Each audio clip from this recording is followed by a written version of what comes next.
Hello everyone, I am Ravi Jain. आज हम देखेंगे जेम पोर्टल पर जो है सेलर्स जो सबसे बड़ी मिस्टेक करते हैं वो है रिगार्डिंग ईएमडी एग्जम्पशन को अंडरस्टैंड करने में।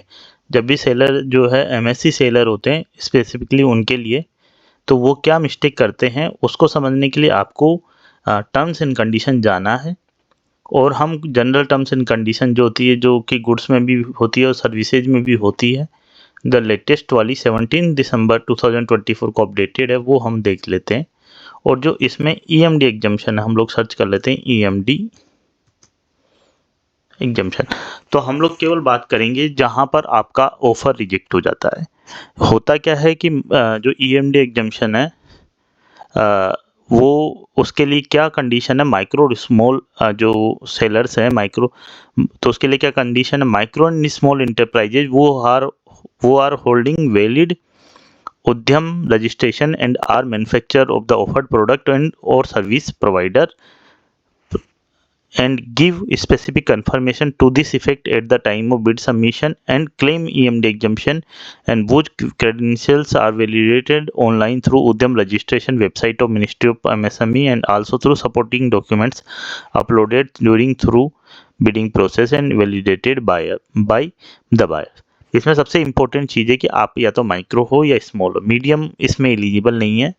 ये सबसे पहले ध्यान रखना है। कई बार क्या होता है, मीडियम एंटरप्राइजेज आप एमएसएमई को, एमएससी जो एंटरप्राइजेज उसको एमएसएमई समझ लेते हैं, और मीडियम को भी अगर आप मीडियम है तब भी ईएमडी एग्जम्पशन सीख कर लेते हैं। एक तो ये सबसे बड़ी हाँ, ये जरूर है कि अगर आपका इंटरप्राइज का लेवल पिछले 3 साल में जो है रेज हुआ है, तो आपको 3 साल तक का जो बेनिफिट मिलता है अपवर्ड रिवीजन का, वो आप जरूर ले सकते हैं, पर वो आपको अलग चीज़ है। पर ये ध्यान रखना है। दूसरा चीज़ ये कि आपके पास वैलिड उद्यम होना चाहिए, मतलब आपके पास उद्यम रजिस्ट्रेशन होना चाहिए। इसका मतलब ये है कि आप एनएसआईसी हो तब भी नहीं मिलेगा, और क्राइटेरिया में ऑब्वियसली आपको मिलेगा। मैं जस्ट इस क्राइटेरिया की बात कर रहा हूँ कि या और क्राइटेरिया हो सकते हैं कि जो यहाँ दिए हुए वो अलग है, वो आप वो भी देख लीजिए। पर मेरा मतलब है कि जो मतलब आपको उद्यम रजिस्ट्रेशन होना चाहिए अगर आप एमएससी होने के लिए लेना चाह रहे हैं, और वो वैलिड होना चाहिए।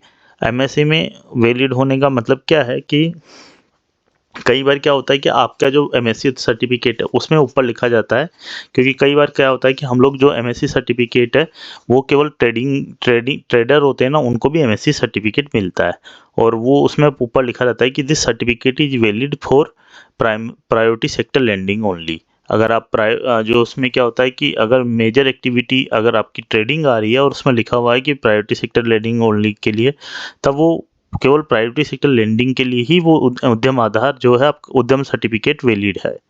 फिर उसके बाद आप जो भी सर्विस दे रहे हो, जिस भी आइटम को ऑफर कर रहे हो टेंडर में, उस प्रोडक्ट का या सर्विस का आपको खुद मैन्युफैक्चर होना चाहिए। ये नहीं कि आप किसी से लेके दे रहे हैं।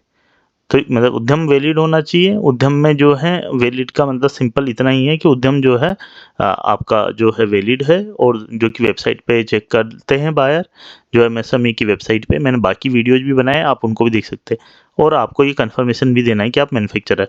अगर मान लो बंच बिडिंग है और टोटल वैल्यू वाइज एवोल्यूशन डाला हुआ है, मान लो कि 3-4 आइटम है और टोटल वैल्यू वाइज है, तो आपको जो प्राइमरी प्रोडक्ट है जो कि बायर ने सेलेक्ट किया हुआ है उसी का मैन्युफैक्चर होना जरूरी नहीं कि आप बाकी का मैन्युफैक्चर हो, पर प्राइमरी प्रोडक्ट का मैन्युफैक्चर होंगे तब भी चलेगा।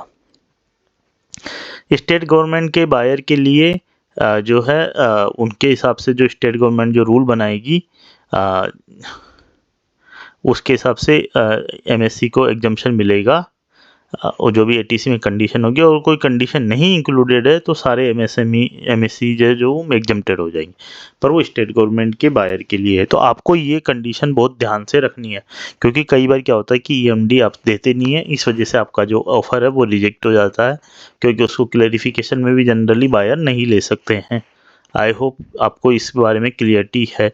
Thank you very much. अगर आपको कोई भी डाउट हो तो आप ज़रूर कमेंट बॉक्स में पूछिए, ये बहुत ही इंपॉर्टेंट चीज़ है जो बायर और सेलर जो है के लिए ध्यान रखने की।